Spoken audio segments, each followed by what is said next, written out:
Hello, and welcome to the Madison Elementary CLD channel. Our topic today is Expert Group Jigsaw. This is another one of those high-yield pedagogical practices that you can use in your classroom that incorporates all four of the language domains: reading, writing, speaking, and listening. What is Expert Group Jigsaw? It is an activity with high engagement that actually fosters independence and student learning. There are several steps that you need to follow to do this activity. Number one, you need to assign students to home groups. These home groups should have no more than 4 students in them to be successful. Next, you should choose but several challenging texts around a concept or a theme that your students are already familiar with. You need to have enough texts so that each student in the home group can have a different text.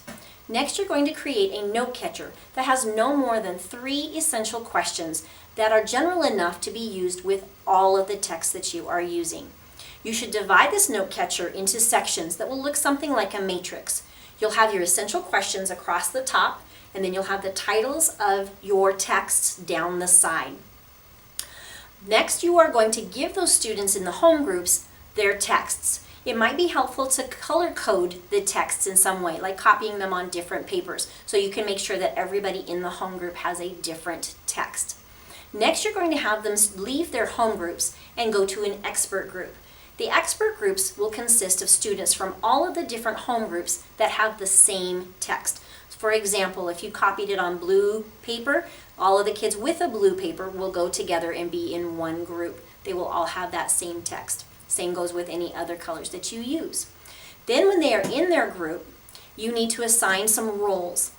You could use roles such as facilitator, quality control, timekeeper, encourager, just so that everybody stays engaged. In their expert groups, they are going to read and annotate that text together. When they are doing that, you might use some symbols. For example, you might use a star to indicate the answer to the first essential question. They might underline information that they find that goes with the second question, and they might use an exclamation mark to say that they found the information for the third question. Once they've done all of that, they're going to go to their note catcher and they're going to fill in the answers for just their text. After that, you are going to have them create a poster together.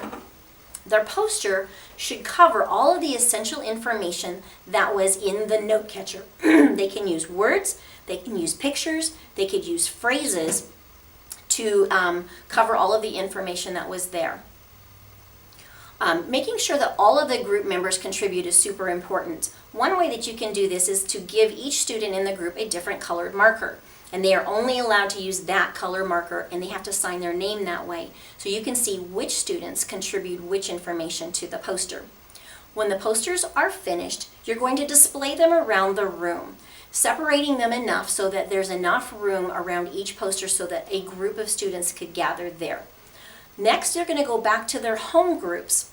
Then they're going to take turns teaching their home group the information from their poster.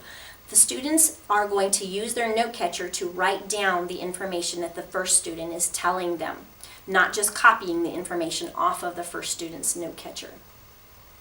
In the information box below, I am going to leave some links for you to some places that you can find resources to get texts. One of those is News ELA. This has nonfiction text that you can actually level for your students as needed. The second is going to be ReadWorks, which has fiction and nonfiction text that you can use at different levels as well in different subject areas. The third one's a little bit different. It's called Edpuzzle. And Edpuzzle is a resource that has videos that you can actually embed questions into that your students will have to answer the questions and type them before it'll let the video continue. That's all I have for you today. If you have any questions or comments, please be sure to leave those below. Happy teaching.